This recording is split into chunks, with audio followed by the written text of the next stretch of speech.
First, provide tools and materials. Second, take 4 pieces of wood which are marked with markers so that they are equal in length and cut using hacksaw. Third, then to for the wood is shaved using chisel wide and roughs. Then two of the woods on both sides of the tip, 5 cm from the tip, are carved into.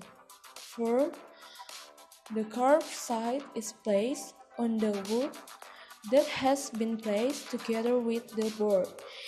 Each side of the wood is given a hole to nail using electric drill, then install nails using a hammer.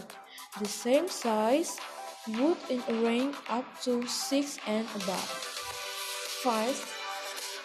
Or finally, on the roof is closed using a cardboard cover with plastic and nailed and closed again using wood of the same length and the wood is mounted vertical.